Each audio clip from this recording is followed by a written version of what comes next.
Hi friends, welcome to JD soul and Sunday channel. ఈరోజు English grammar ముచ్చట్లు. English గ్రామర్లో already 8 videos అయిపోయినాయి. మీరు అవి ఫాలో అవుతున్నారు అనుకుంటున్నాను. ఈరోజు మనము ప్యాసివ్ వాయిస్ ఎప్పుడు వాడాలి, ఎందుకు వాడాలి అనేది చూద్దాం. Why passive voice at all, right? Verbs మీద 2 వీడియోస్ అయిపోయినాయి. ఇంకొక వీడియో కూడా చేసేది ఉంది and very soon that will also be uploaded.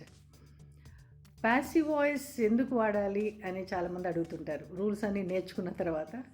ఇప్పుడు మనం జస్ట్ ప్యాసివ్ వాయిస్ ఇంపార్టెన్స్ ఏంటి, ఏ కాంటెక్స్లలో ప్యాసివ్ వాయిస్ మనకి చక్కగా సూట్ అవుతుంది అనేది చూద్దాము.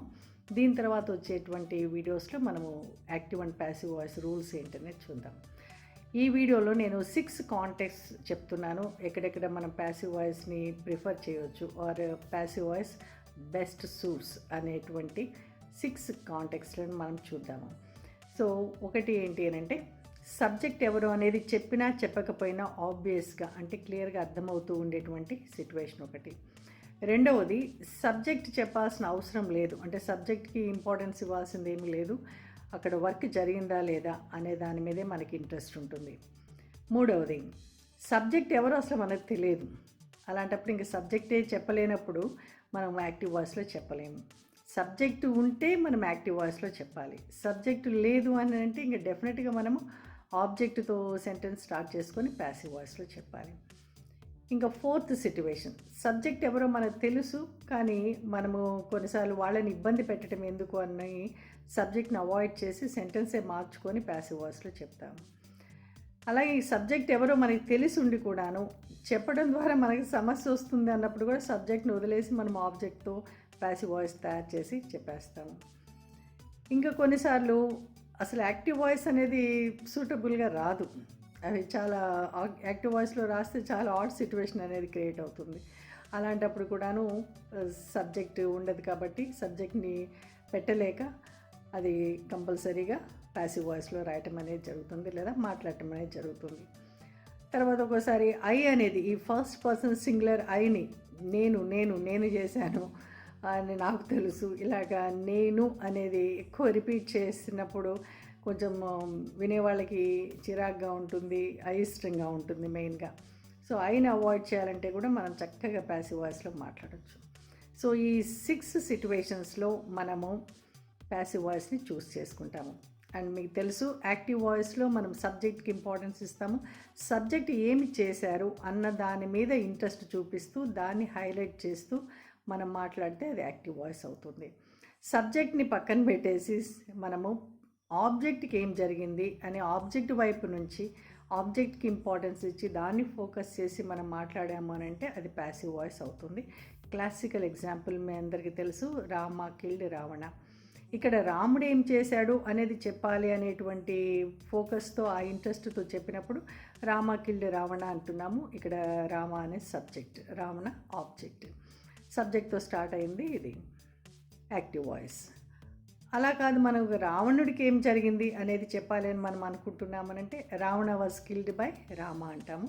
ఇక్కడ ఫోకస్ రావణుడికి ఏం జరిగింది అనేది చెప్తున్నాము, అటువైపు నుంచి మాట్లాడుతూ ఉన్నాము, అంటే ఆబ్జెక్ట్ని ముందుకు తీసుకొచ్చాము. సబ్జెక్ట్తో సెంటెన్స్ స్టార్ట్ అయింది అంటే యాక్టివ్ వాయిస్, ఆబ్జెక్ట్తో స్టార్ట్ అయిందంటే ప్యాసివ్ వాయిస్. సో కొన్ని సిట్యువేషన్స్లో సబ్జెక్ట్ని మనకు కావాల్సుకొని అవాయిడ్ చేసేటప్పుడు ఇక ఆబ్జెక్ట్తోనే మనం చెప్తాము. లేదా కొన్ని సిట్యువేషన్స్లో సబ్జెక్ట్ ఎవరో మనకు తెలియదు, సబ్జెక్ట్ ఇంపార్టెన్స్ లేదు, లేదా సబ్జెక్ట్ చెప్పినా చెప్పకపోయినా అర్థమయ్యేటువంటి సిట్యువేషన్స్. ఇలాంటి 6 సిట్యువేషన్స్ ఇప్పుడు మనము విందాము. సబ్ టైటిల్స్తో మీకు ఎక్స్ప్లెయిన్ చేస్తాను and follow it, right? Video continue అవుతుంది. ఎప్పుడెప్పుడు మనం ప్యాసివ్ వాయిస్ని చాయిస్ చేసుకుంటాము అనేది చూద్దాము. When is passive voice preferred? Number 1, when there is no need to mention the subject. మనకు తెలుసు సెంటెన్స్లో సబ్జెక్ట్, వర్బ్, ఆబ్జెక్ట్ ఉంటుంది. కర్త, క్రియ ఉండి తర్వాత కర్మ అనేది ఉంటుంది ఇంగ్లీష్లో. సో ఈ సబ్జెక్ట్ అంటే ఎవరైతే వర్క్ చేస్తారో వాళ్ళని అక్కడ ప్రత్యేకంగా మెన్షన్ చేసి చెప్పాల్సిన అవసరం లేనటువంటి సందర్భాలు కొన్ని ఉంటాయి.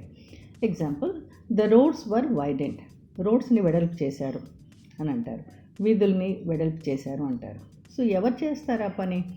అది మున్సిపల్ కార్పొరేషనా లేకపోతే గ్రామ పంచాయతా లేకపోతే R&B డిపార్ట్మెంటా, ఎవరో దానికి ఎవరైతే బాధ్యులో ఆ వర్క్కి వాళ్ళే చేసి ఉంటారు. కాబట్టి అక్కడ మనం ప్రత్యేకంగా దాన్ని మెన్షన్ చేసి the municipal corporation widened the roads అలా చెప్పము, అవసరం లేదు. ద రోడ్స్ వర్ వైడెండ్ అన్నామనంటే వైడెండ్ బై అని అది ఎవరి బాధ్యత వాళ్ళు చేసి ఉంటారు అనేది చెప్పే వాళ్ళకి వినేవాళ్ళకి కూడాను ఆబ్వియస్గా అర్థమయ్యేటువంటి విషయం. అట్లీస్ట్ ఆ నాలెడ్జ్ అయితే ఉండాలని ఎక్స్పెక్ట్ చేస్తాం. The SSC results are announced. So SSC results 10th class result ఎవరు అనౌన్స్ చేస్తారు అంటే 10th class board, SSC board announce చేస్తుంది. కాబట్టి మళ్ళీ ప్రత్యేకంగా మనము the SSC board announced the SSC results అని చెప్పక్కర్లేదు. సో 10th క్లాస్ రిజల్ట్ వచ్చింది అని అంటాము, అంతేగాని ఇది SSC బోర్డు దాన్ని రిలీజ్ చేసింది అనం. SSC బోర్డే దాన్ని రిలీజ్ చేయాలి. కాబట్టి ప్రత్యేకంగా సబ్జెక్ట్ని మళ్ళీ చెప్పాల్సిన అవసరం ఉండదు. The dam gates are lift. So ఈ ప్రాజెక్ట్ రిజర్వాయర్స్ దగ్గర అవసరమైనప్పుడు గేట్లు వదులుతూ ఉంటారు. సో ఎవరు వదిలారు అనేది అక్కడ మనం చెప్పక్కర్లేదు. The dam gates are lift అంటే చాలు. The criminal was arrested. So criminal arrest అయ్యాడు అని అంటే అరెస్ట్ చేసే అథారిటీ ఎవరికి ఉంటుందో వాళ్ళే చేస్తారు, అంటే ద పోలీస్ డిపార్ట్మెంట్ చేసి ఉంటుంది. సో మళ్ళీ దాన్ని మనం సబ్జెక్ట్ కింద తీసుకుని the police arrested the criminal అని చెప్పము. అరెస్ట్ చేశారంటేనే పోలీసు అథారిటీ ఉన్న వాళ్ళే చేస్తారని అర్థం. All the arrangements are made for the elections. So ఎలక్షన్కి అరేంజ్మెంట్స్ అన్నీ కూడా పూర్తయ్యాయి అని పేపర్లో వస్తూ ఉంటుంది. All the arrangements are made for the SSC examinations. 10వ తరగతి పరీక్షలకి అన్ని ఏర్పాట్లు జరుగుతున్నాయి లేదా పూర్తయ్యాయి, అన్ని ఏర్పాట్లు చేయబడ్డాయి అని ఇస్తూ ఉంటారు. All the arrangements are made for the conduct of practical examinations. So ఇంటర్కో డిగ్రీకో ప్రాక్టికల్ ఎగ్జామ్స్ జరగాలి అని అంటే అన్ని అరేంజ్మెంట్స్ ప్రాక్టికల్స్కి రెడీగా చేయబడ్డాయి, చేశారు అంటారు. సో ఇవన్నిటికి కూడాను మళ్ళీ మనం సబ్జెక్ట్ చెప్పి యాక్టివ్ వాయిస్లో చెప్పాం. ఎందుకు? All the arrangements are made for the elections అంటే ఎలక్షన్స్కి అరేంజ్మెంట్స్ ఎవరు చేస్తారో, ఎవరు చేయాలో ఎంతోమంది ఇన్వాల్వ్ అయి ఉంటారు డిఫరెంట్ లెవెల్స్లో, వాళ్ళందరూ కలిసి చేసి ఉంటారు. కాబట్టి అవన్నీ చెప్పి మనం సెంటెన్స్ చెప్పడం అనేది వీలు పడుతుంది. All the arrangements are made for the SSC examinations. ఇక్కడ కూడా అంతే, డిఫరెంట్ లెవెల్స్ అరేంజ్మెంట్స్ అనేవి జరుగుతూ ఉంటాయి. అప్పుడు కూడా మనం సబ్జెక్ట్ని అక్కడ మెన్షన్ చేయాల్సిన అవసరం లేదు. దానికి సంబంధించినటువంటి ఆ డిపార్ట్మెంట్, ఎడ్యుకేషన్ డిపార్ట్మెంట్ అది చేసి ఉంటుంది.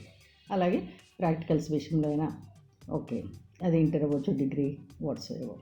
ఏ సర్క్యులర్ వాజ్ సెంట్ అంట. సో ఒక పర్టికులర్ ఆఫీస్లో, ఒక ఇన్స్టిట్యూషన్లో మాట్లాడేటప్పుడు సర్క్యులర్ పంపించారు అని అంటాం. ఎందుకు అని అంటామంటే సర్క్యులర్ ఎవరు పంపిస్తారు? Head of the department, head of the institution పంపించుంటారు. కాబట్టి అక్కడ మళ్ళీ పర్టికులర్గా the headmistress or headmasters sent the circular అనాల్సిన అవసరం లేదు.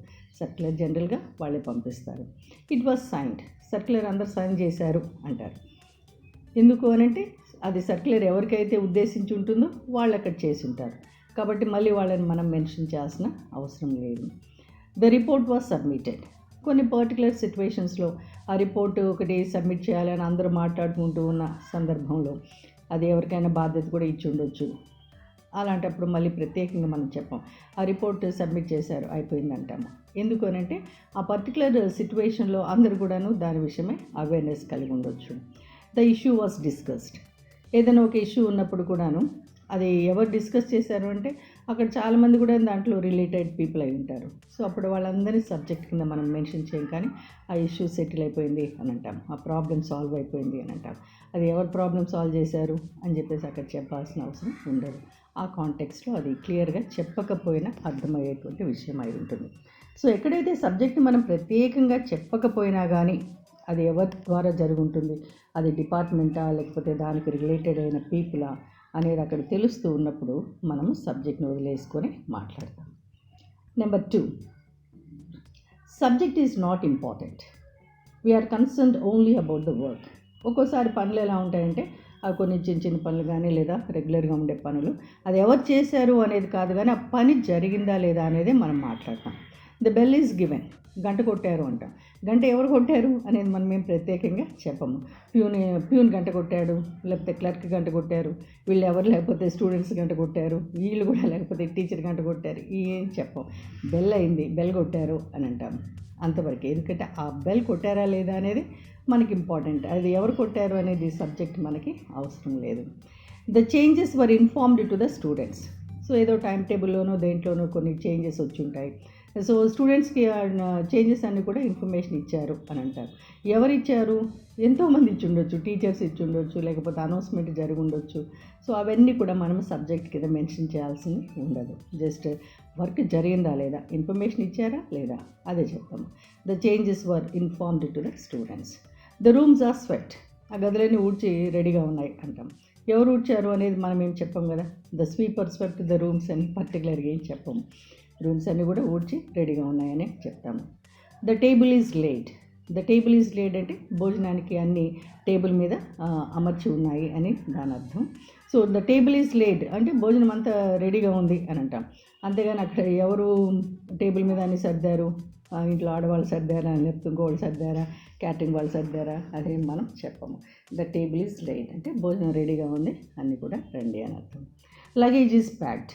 సో లగేజ్ అంతా ప్యాక్ అయిపోయింది అని అంటాం. అంతేగాని లగేజ్ని ఎవరు ప్యాక్ చేశారు? అక్కడ 2-3 ప్యాక్ చేసి ఉండొచ్చు, లేకపోతే ఏదైనా సరే. అక్కడ అలాంటి విషయాలలో ఈ కాంటెక్స్లో సబ్జెక్ట్ అంటే వర్క్ ఎవరు చేశారనేది అసలు ఇంపార్టెంటే కాదు. వర్క్ జరిగింది అనేటువంటి ఇన్ఫర్మేషన్ ఇవ్వటం మీదే మన ఫోకస్ ఉంటుంది. కాబట్టి ఇవన్నీ కూడాను ద బెల్ ఈజ్ గివెన్ లేదా బెల్ వాజ్ గివెన్ అని కూడా అనొచ్చు. The changes were informed to the students. The rooms are swept. The table is laid. Luggage is packed. Water is arranged. ఇంకెన్నో చెప్పొచ్చు. Tickets are booked. Tickets book అయినాయి అంటాం అంతే. ఎవరు టికెట్స్ బుక్ చేశారు అనేది అక్కడ చెప్పాల్సిన అవసరం లేదు. Number 3, situation number 3.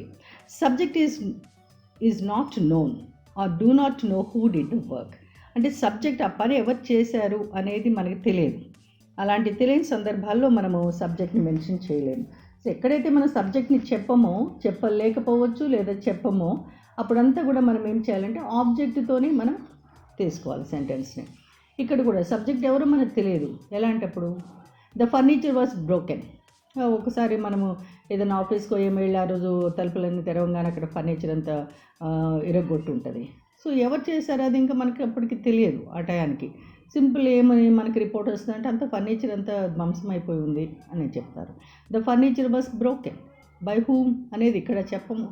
లేదా స్టార్టింగ్లోనే ఫలానా వాళ్ళు ఫర్నిచర్ని బ్రేక్ చేశారు, అంత పాడు చేశారని చెప్పడానికి అక్కడ సబ్జెక్ట్ అంటే ఆ వర్క్ చేసిన వ్యక్తి ఎవరో మనకి తెలియదు. The lock was broke open. తాళాలు పగలగొట్టి ఉన్నాయి అని అంటాం. తాళాలు పగలగొట్టి ఉన్నాయి. ఎవరు పగలగొట్టారు తెలియదు. కాబట్టి యాక్టివ్ వాయిస్లో చెప్పలేము. ప్యాసివ్ వాయిస్లోనే ఆబ్జెక్ట్తోనే చెప్తాము. My purse has been stolen. నా పర్సుని ఎవరో కొట్టేశారు. సో ఎవరు కొట్టేశారంటే మనము అది తెలియదు కదా ఆ టయానికి. కాబట్టి ప్యాసివ్ వాయిస్లోనే చెప్తాము. యాక్టివ్ వాయిస్లో చెప్పాలంటే కన్ఫామ్గా మనకు తెలిసి ఉండాలి ఫలానా వ్యక్తి తీశారని. ఏం తెలియకుండా అనలేము కదా ఫలానా వ్యక్తి తీశారు నా పర్స్ అని. The books were stolen. My books were stolen. నా పుస్తకాలు పోయినాయి పిల్లలు చెప్తూ ఉంటారు. సో ఎవరు తీశారు అక్కడ, ఆ పని చేసింది ఎవరు, ఆ సబ్జెక్ట్ ఎవరో మనకి తెలియదు. కాబట్టి యాక్టివ్ వాయిస్లో చెప్పలేము ఫలానా వాళ్ళు తీశారని చెప్పలేము. పుస్తకాలు పోయినాయి అని మాత్రమే మనం చెప్తాము. The house was robbed. ఆ ఇంట్లో దొంగతనం జరిగింది. ఎవరు దొంగతనం చేశారు ఆ సబ్జెక్ట్ మనకి తెలియదు కాబట్టి చెప్పలేము. సో ఇవన్నీ కూడాను మనము అసలు కంపల్సరీగా ప్యాసివ్ వాయిస్లో చెప్పాల్సిన విషయాలే ఉంటాయి. The furniture was broken. The lock was broke open. My purse has been stolen. My books were stolen. The house was robbed. ఇలాంటివన్నీ. Number 4, situation number 4. The subject is known but the speaker doesn't want to mention. అంటే ఆ work ఎవరు చేశారో తెలుసు, మాట్లాడేటువంటి స్పీకర్కి తెలుసు, కానీ speaker mention చేయడానికి ఇష్టపడరు. ఎందుకు అని అంటే ఒక్కోసారి అవతల వ్యక్తిని అది ఎంబరేస్ చేయొచ్చు. అవతల వ్యక్తిని మనం ఇబ్బంది పరచటము ఇష్టం లేనప్పుడు ఆ వర్క్ చేసినటువంటి వ్యక్తి ఆ సబ్జెక్ట్ మన ఎదురుగా ఉండి మనం వాళ్ళని డైరెక్ట్గా వాళ్ళని మెన్షన్ చేసి చెప్పడము ఇష్టపడినప్పుడు అలా చెప్తాము. A lot of mistakes were noticed in your report. Suppose మీరు ఒక రిపోర్ట్ రాసి మీ హైయర్ ఆఫీసర్కి సబ్మిట్ చేశారు. అతను చదివిన తర్వాత అందులో చాలా మిస్టేక్స్ ఉన్నాయి. అప్పుడు అతను మామూలుగా అయితే ఏం చెప్పాలా, ఇక్కడ బ్రాకెట్లో ఇచ్చినట్లుగా you made a lot of mistakes. మీరు చాలా తప్పులు రాశారండి అని చెప్పొచ్చు.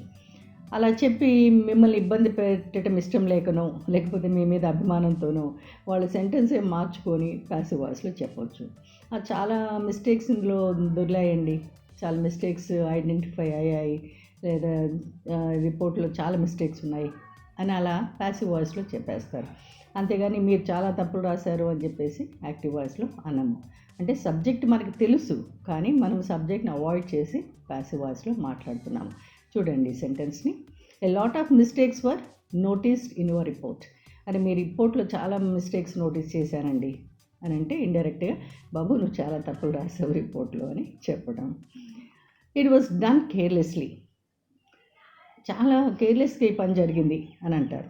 అంటే ఆ చేసిన వ్యక్తి ఎదురుగానే ఉంటారు, మీరు ఇది చాలా కేర్లెస్గా చేశారు, యూ డిడ్ ఇట్ కేర్లెస్లీ అని చెప్పకుండా వర్క్ చాలా కేర్లెస్గా జరిగింది అని వదిలేస్తారు.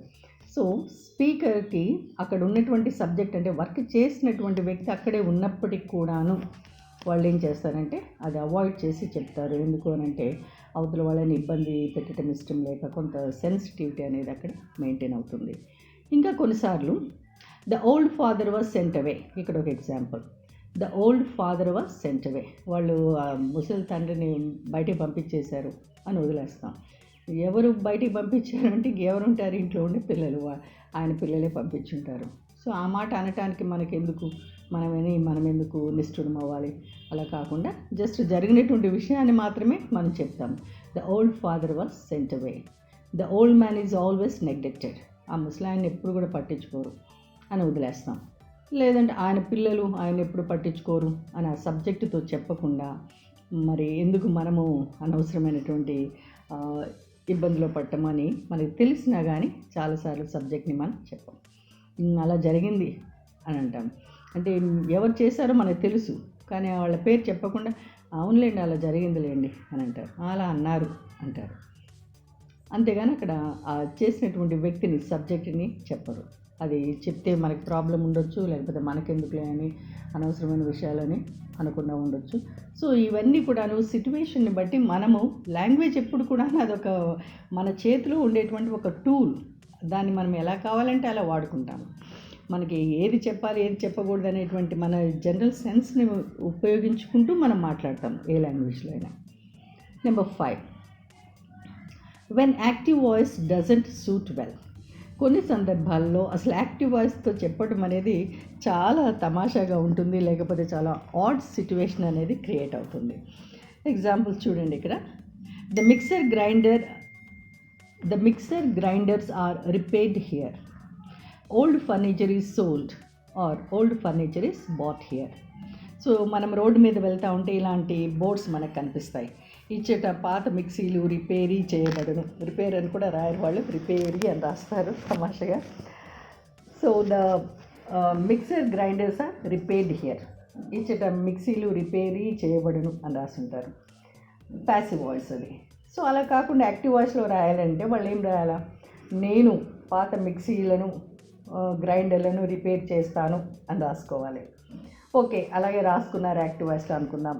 నేను పాత మిక్సీలను రిపేర్ చేస్తాను అని రాసి పెట్టుకున్నారు బోర్డు. మీరు ఒక మిక్సీ పట్టుకొని వెళ్ళారు అక్కడికి. వెళ్ళినప్పుడు అక్కడ ఎవరో చిన్న కుర్రాడు కూర్చున్నాడు. బాబు ఈ మిక్సీ రిపేర్ చేయా అని అంటే, నేను కాదండి మా నాన్నగారు వస్తారు అంటాడు. మరి నువ్వెందుకు బోర్డు ఇట్లా పెట్టుకున్నావు, నేను పాత మిక్సీ రిపేర్ చేస్తానని పెట్టుకొని కూర్చున్నావు కదా, నువ్వే చెయ్యి అంటే ఎలా ఉంటుంది? సో అది అక్కడ కూడా వర్క్ జరుగుతుంది అని చెప్పడమే అక్కడ మీనింగ్. కానీ అది ఎవరు చేస్తారు, అతను చేస్తాడా, షాప్ పెట్టుకుని అతను చేస్తాడా, అతనికి ఏదో వర్కర్ చేస్తాడా, లేకపోతే అతని ఫ్రెండ్ వచ్చి చేస్తాడా, అది ముఖ్యం కాదు. Old furniture is sold or bought here. పాత సామాన్లు అమ్మబడును, పాత సామాన్లు కొనబడును. అంతేగాని నేను పాత సామాన్లు కొంటాను అని ఎవరు రాసుకోరు, లేకపోతే మేము పాత సామాన్లు అమ్ముతామని కూడా రాయరు. పాత సామాన్లు అమ్మబడును. సో ఇలాంటి సిట్యువేషన్స్, ఈ సైన్ బోర్డ్స్ అసలు యాక్టివ్ వాయిస్లో రాయటం అనేది పాసిబుల్ కాదు. అంటే చాలా ఇప్పుడు మనం అనుకున్నట్లుగా చాలా ఆడ్ మీనింగ్ అయితే అవి ఇస్తాయి. సో ఇలాంటి సిట్యువేషన్స్లో కూడా మనము ప్యాసివ్ వాయిస్లోనే రాస్తాము. ఇంకొకటి లాస్ట్ది 6th పాయింట్ చూద్దాము. Avoiding I. ఈ ఐ అనేది పర్సనల్ ప్రొనౌన్స్లో ఫస్ట్ పర్సన్ సింగులర్. నేను నేను నేను ప్రతి మనిషి జీవితం ఈ ఐ చుట్టూ తిరుగుతూ ఉంటుంది. ఎవరైనా మాట్లాడేటప్పుడు స్పీకర్ ఎక్కువసార్లు ఐ వాడారు అని అంటే అవతల వాళ్ళకి చాలా చిరాగ్గా అయిష్టంగా ఉంటుంది. అంటే నేను నేను అని చెప్పుకుంటా ఉంటే ఎక్కువసేపు మనం వినలేము. కాబట్టి ఐని అవాయిడ్ చేసి మాట్లాడటం అనేది చాలా బ్యూటిఫుల్గా, చాలా డీసెంట్ అండ్ డిగ్నిఫైడ్గా ఉంటుంది.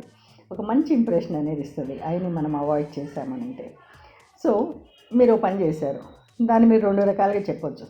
ఐ డిడ్ ఇట్ అని చెప్పొచ్చు, లేదంటే ఇట్ వాస్ డన్, ఆ పని అయిపోయిందిలేండి అనొచ్చు. నేను చేశాను ఆ పని అని చెప్పొచ్చు. ఆ నేను అనేది మీరు అవాయిడ్ చేసి, అంటే యాక్టివ్ వాయిస్ని అవాయిడ్ చేసి ప్యాసివ్ వాయిస్లో చెప్పారంటే it was done. I noticed it, నేను గమనించాను దాన్ని అని అన్నప్పుడు అసలు చాలా ఫ్రిక్షన్ వస్తూ ఉంటుంది వినేవాళ్ళకి చెప్పేవాళ్ళకి. ఇట్ వాస్ నోటీస్డ్, అది కొంచెం గమనించాంలేండి అని అంటారు. నేను గమనించాను అనే బదులు గమనించాను. యు ఆర్ రికమెండెడ్, మిమ్మల్ని రికమెండ్ చేశాము అని వదిలేయచ్చు. నేను మిమ్మల్ని రికమెండ్ చేశాను అనే దాని బదులు మిమ్మల్ని రికమెండ్ చేశాంలేండి, మీ విషయం చెప్పాంలేండి, రెఫరెన్స్ చేశాం, లేదా మీ గురించి ఫోన్ కాల్ చేశాము అని అంటాం. అంతగా నేను చేశాను అని అనవచ్చు, అనకుండా అవాయిడ్ చేయొచ్చు. It is settled, I settled it, నేను దాన్ని సెటిల్ చేశాను అని చెప్పుకోవచ్చు.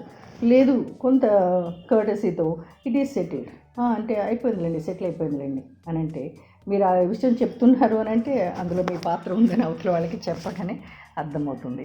ద బిల్ ఈజ్ పెయిడ్, ఏదో మీరు ఒక 4-5 వెళ్ళారు ఏదో హోటల్కి, మీరే బిల్ కట్టారు. సో మీరు చెప్పొచ్చు ఐ పెయిడ్ ద బిల్ అని, మీకు you have the right. But కొంత సెన్సిటివిటీ కోసం ఏం చెప్పొచ్చు, ద బిల్ ఈజ్ పెయిడ్. లేదులేండి బిల్ కట్ అయిపోయిందిలేండి, okay let's go, the bill is paid, let's go, bill కట్టడం అయిపోయిందిలేండి, వెళ్దాం పదా. సో ఇలా ఐ అనేది అవాయిడ్ చేయడానికి కూడా మనం ప్యాసివ్ వాయిస్ తీసుకుంటాం. అసలు దీని మీద ఎంత ప్రాక్టీస్ చేస్తే అంత చక్కటి కమ్యూనికేషన్ మనకి డెవలప్ అవుతుంది. ఐ అనేది తీసేయటము, తర్వాత సబ్జెక్టుని అనవసరంగా ఇబ్బంది పెట్టడం ఎందుకు అనుకున్నప్పుడు దాన్ని అవాయిడ్ చేయటము, ఇవన్నీ కూడా మనము ప్రాక్టీస్ ద్వారానే మనకు వస్తుంది. అంటే ఆ సిచ్యువేషన్ని మనము గ్రాస్ప్ చేసుకోగలగాలి. అంటే మనకి తెలుసు, మామూలుగా మనం మాట్లాడేటప్పుడు మనకు తెలుసు ఇప్పుడు ఎలా మాట్లాడాలి అనేది. సో ఏది మనం మెన్షన్ చేయాలి, ఏది చేయకూడదు అనేది మనకి జనరల్గానే ఆల్రెడీ ఈ ఏజ్కి మనకి వచ్చే ఉంటుంది. సో దాన్ని మనము ఇక్కడ ప్యాసివ్ వాయిస్ అంటే ఇంగ్లీష్లో సెంటెన్స్ ఫార్మేషన్ ఎట్లా అనేది ఒకటి మనం నేర్చుకున్నామంటే చక్కటి కమ్యూనికేషన్ అనేది మనకు ఉంటుంది. Okay right.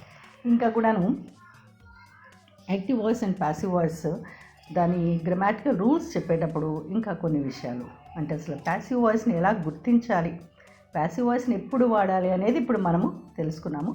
ప్యాసివ్ వాయిస్ని గుర్తించటం ఎట్లా, యాక్టివ్ వాయిస్ని గుర్తించటం ఎలా అనేది మనము నెక్స్ట్ వచ్చేటువంటి వీడియోస్లో నేర్చుకుందాము. ఓకే, తర్వాత please be in the habit of checking the description బాక్స్లో ఒక్కోసారి చెప్పేటప్పుడు ఏదైనా పాయింట్స్ పొరపాటున తప్పు చెప్పినా కానీ, ఏదైనా సబ్ టైటిల్స్లో ఇట్లా టెక్స్ట్ ఇచ్చినప్పుడు గ్రామాటికల్ మిస్టేక్స్ కానీ స్పెల్లింగ్ మిస్టేక్స్ కానీ ఉన్నప్పుడు, లేదా ఫ్లోలో చెప్పేటప్పుడు ఏదైనా ఒకదాని బదులు ఒకటి చెప్పినప్పుడు అలాంటి మిస్టేక్స్ అన్నీ కూడాను అక్కడ డిస్క్రిప్షన్ బాక్స్లో వాటికి కరెక్షన్ ఇవ్వడం అనేది జరుగుతుంది. కాబట్టి తప్పకుండా డిస్క్రిప్షన్ బాక్స్ చూసేటువంటి హ్యాబిట్లో ఉండండి. తర్వాత వేరే దీనికి రిలేటెడ్ వీడియోస్ ఏమైతే ఉంటాయో వాటి లింక్స్ కూడా అక్కడ ఇవ్వటం అనేది ఉంటుంది ఎప్పుడు కూడా. తర్వాత ఈ వీడియో జిస్ట్ ఏంటి, ఈ వీడియో పర్పస్ ఏంటి, దీంట్లో మెయిన్గా ఏం చెప్తున్నాము అనేది కూడా మనకు అక్కడ డిస్క్రిప్షన్లో ఉంటుంది. కాబట్టి please be in the habit of checking the description box. Thank you. Okay friends, point by point passive voice ఎక్కడెక్కడ మనము వాడితే బాగుంటుంది, వాడాల్సిన సందర్భాలు ఏంటి అనేది మీరు అర్థం చేసుకున్నారని అనుకుంటూ ఉన్నాను. And I hope that you are getting some new knowledge, you are adding to your previous knowledge, or మీకు ఆల్రెడీ తెలిసిన విషయాలు మళ్ళీ ఒకసారి మీకు రిమైండ్ అయి ఉండాలి. అండ్ కమ్యూనికేషన్లో మనకి తెలుసు, వినేవాళ్ళకి ఆల్రెడీ ఏం తెలిసి ఉంటుంది అని మనం అజ్యూమ్ చేసుకోవాలి. ఏ విషయమే చెప్పాలి, ఏది డ్రాప్ చేయాలి, దేన్ని హైలైట్ చేయాలి అనేటువంటి విషయం మనకి తెలుసు. సో ఆ సిట్యువేషన్స్ అనేది మనం గెస్ చేయగలుగుతాం. కాకపోతే ఏంటంటే ఇప్పుడు ఇంగ్లీష్లో మనము ప్యాసివ్ వాయిస్ని మాట్లాడాలంటే దానికి కావాల్సినటువంటి ప్రాక్టీస్ అనేది మనం తీసుకోవాలి. సో ఇది మనం యాక్టివ్ అండ్ ప్యాసివ్ వాయిస్ అని గ్రామర్ పాయింట్స్ ఎక్స్ప్లెయిన్ చేసేటువంటి వీడియో ఇంకోటి ఉంటుంది.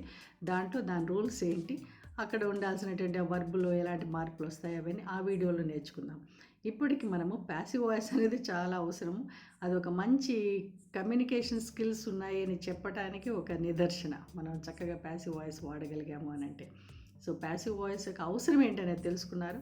నెక్స్ట్ వచ్చేటువంటి వీడియోస్లో మీకు యాక్టివ్ వాయిస్ ఎలా ఫ్రేమ్ చేసుకోవాలి, ప్యాసివ్ వాయిస్ ఎలా ఫ్రేమ్ చేసుకోవాలి అనేది ఉంటుంది. Right. Hope you are enjoying your grammar. Grammar is not dull. It is as interesting as any other topic and subject. మాట్లాడుతూ ఎన్నో విషయాలు మనం నేర్చుకోగలుగుతాము అనేది ఈ జేడీస్ all and Sunday concept. And thank you for watching this video. Stay connected with the channel. Visit the channel for many other things. And don't forget to subscribe the channel. అది చాలా ముఖ్యం. And దానికంటే ముఖ్యము మీ feedback. So waiting for your comments and feedback, and let me know whether you are a student or a person preparing for the examinations. So మీ రిక్వైర్మెంట్స్కి తగినట్లుగా videos చేసేటువంటి ప్రయత్నం ఫుల్గా జరుగుతుంది. Bye. Take care. Thank you once again.